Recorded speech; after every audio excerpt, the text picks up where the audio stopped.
Hello everybody, this is Mrs. Joyce. Today I'm going to be taking you through how to plan an answer for paper 1 question 4. Now this video is not about writing an answer. This is about how we actively create a plan for a question that takes a little bit of time.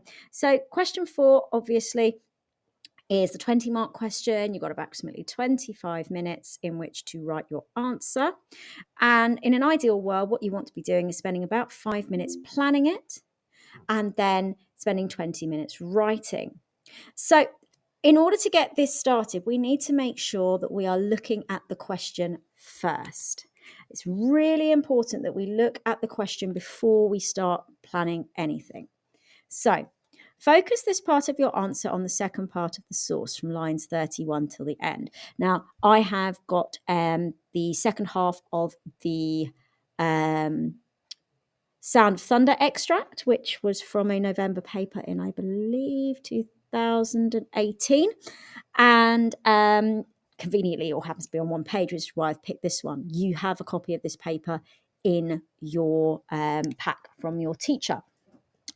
And I have sliced it up so I've got the whole extract in front of me, and I've also got the question. So from line 31 to the end, in your exam, I would always recommend that you put a box around the extract just to make life easier for yourself. And it says, a student said this part of the story where the men encounter Tyrannosaurus Rex shows Eccles' right to panic. The monster is terrifying. Okay, so if we have a look at that question, this question nearly always has 2 parts. And it's really important we address both. So if we look at this one, we can clearly see the 2 parts here. Okay, this part of the story where the men encounter the Tyrannosaurus Rex, which is just identifying what's going on in this story, shows Eccles is right to panic. Okay, so that's my first part, right to panic. The monster is terrifying. Okay, so we've got 2 things, and we have to say to what extent do we agree. So the first thing that I would be looking at with this is I really would be looking to create some form of chart. It's a brilliant way to plan this sort of thing because we've got 2 different things. So I'm going to draw myself a little chart. Let's try drawing it with an actual pen, Mrs. Joyce. We're doing well today. And all I'm going to do is I am going to put purple here because that's the colour that I have coloured in right to panic, and green over here. Nope, we're not going to go that colour. Oh, my pen's being a pain. Green. Okay, so I need to read the extract and need to make a decision as to whether I agree or disagree with each of those points. So I'm going to read it very quickly and see what I think. It can't be killed, Eccles pronounced this verdict quietly, as if there could be no argument. He had weighed this evidence, and this was his considered opinion. The rifle in his hand seemed like a toy gun. We were fools to come. This is impossible. Shut up, hissed Travis. Nightmare. Turn around, commanded Travis. Walk quietly to the machine. We'll remit half your fee. I didn't realise it would be this big, said Eccles. I miscalculated, that's all. And now I want out. It sees us. There's the red paint on its chest. The tyrant lizard raised itself, its armoured flesh glittering like 1,000 green coins. The coins, crusted with slime, steamed in the slime. Tiny insects wriggled so that the entire body seemed to twitch and undulate, even while the monster itself didn't move. It exhaled. The stink of raw flesh blew down the wilderness. Get me out of here, said Eccles. It was never like this before. I was always sure I'd come through alive. I had good guides, good safaris, and safety. This time I figured wrong. Met my match and admit it. This is too much for me to get hold of. Don't run, said L'Esperance. Turn around, hide in the machine. Yes. Eccles seemed to be numb. He looked at his feet as if trying to make them move. He gave a grunt of helplessness. Eccles! He took a few steps, blinking, shuffling. Not that way! The monster, at the first motion, lunged forward with a terrible scream. It covered 100 yards in 6 seconds. The rifles jerked up and blazed fire. A windstorm from the beast's mouth engulfed them in the stench of slime and old blood. The monster roared, teeth glittering with the sun. The rifles cracked again, but their sound was lost in shriek and lizard thunder. The great level of the reptile's tail swung up, lashed sideways. Trees exploded in clouds of leaf and branch. The monster twitched its jeweler's hands down to fondle at the men, to twist them in half, to crush them like berries, to cram them into its teeth and its screaming throat. Its boulder stone eyes levelled with the men. They saw themselves mirrored. They fired at the metallic lids and the blazing black iris. Like a stone idol, like a mountain avalanche, Tyrannosaurus fell. Okay, so having read that, I'm going to look back at my question. Is Eccles right to panic, and is the monster terrifying? Well, the monster being terrifying, I have to 100% agree with. There is nothing there that lets us feel that the monster is, a bit silly or a bit fanciful. It is definitely scary. But Eccles is right to panic. Now, there's a little bit of both in here, which is why I'm going to mark this as both, because, and partially agree, because at points, Eccles has got a great team with him. Ultimately, they kill the dinosaur. They are successful. But there are points when the monster goes for him specifically and goes for the men, which is where I'm looking at to say, actually, I think he might be right to panic a little bit. So I'm going to look through and I'm going to find my quotations. In an ideal world, what I want 2 quotations for each one. And I have to remember I'm going to talk about methods as well. In order to make this nice and quick, I am going to number my quotations so that I can put them into the right boxes in my chart. So I'm going to look through it. Eccles is right to panic. Okay, so let's have a look. So it can't be killed, so we know he's panicking. The rifle in his hands seemed like a toy gun. Okay, so that's quite an interesting one because to him, it seems ineffective. So this particular thing, I would say that most definitely is a right to panic because his rifle seems pathetic and useless. Okay. Seemed like a toy gun. I'm just going to quickly jot down that that's a simile because it's like a toy gun. And then I'm going to keep moving on. We were fools to come. This is impossible. Shut up, hissed Travis. Nightmare. Turn around. Didn't realise it would be this big. Again, more of him underestimating, which is why he is panicking.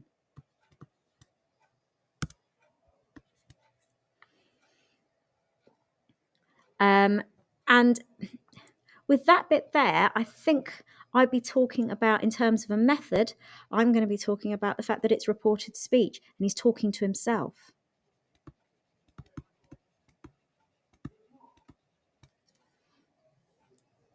Not reported speech, sorry. Direct speech. Honestly, you can tell it's the end of a long day. There's the red paint on its chest. This is the bit where we start looking for the monster being terrifying. The tyrant lizard raised itself. It's called a tyrant lizard.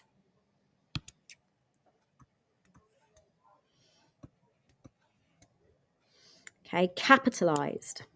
That's really quite showing that it's important.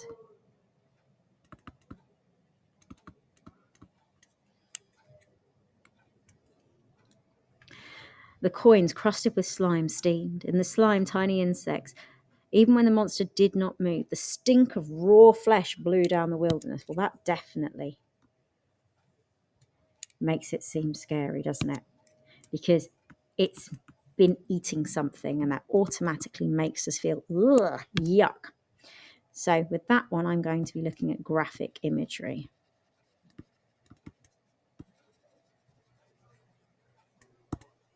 Get me out of here, said Eccles.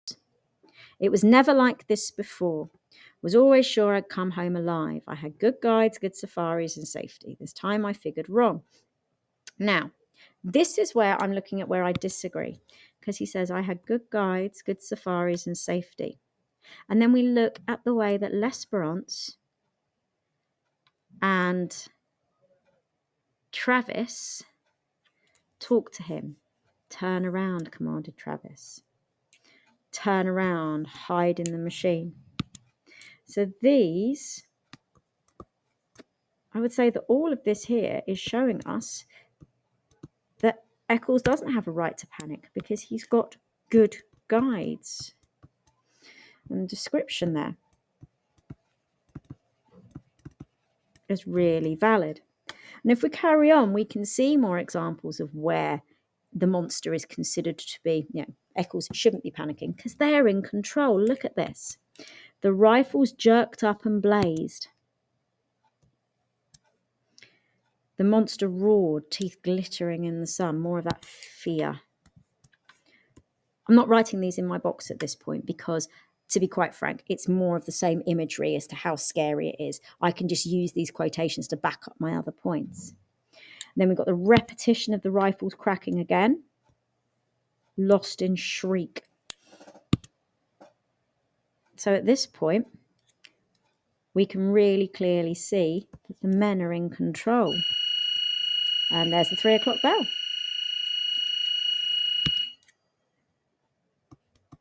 The men are in control. So that our structure shows that the men are in control.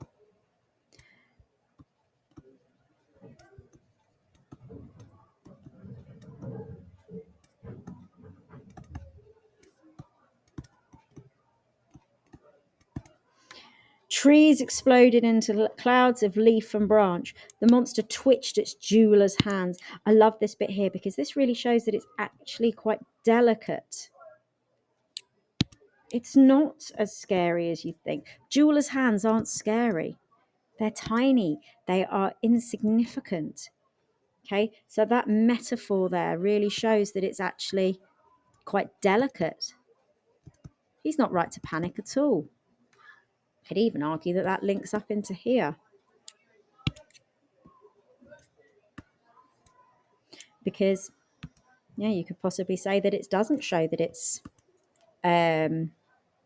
terrifying. I don't know. I probably wouldn't talk about that because that's not what I'm saying in my point. To twist them in half, to crush them like berries, to cram them in its teeth. There's an example of how it's frightening. It's going for them.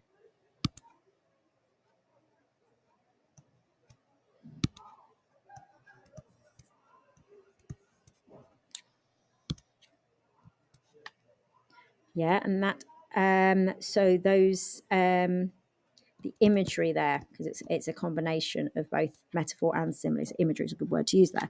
They saw themselves mirrored. They fired at the metallic eyelids and the blazing black iris. And then the last thing that shows that they are successful, Tyrannosaurus fell.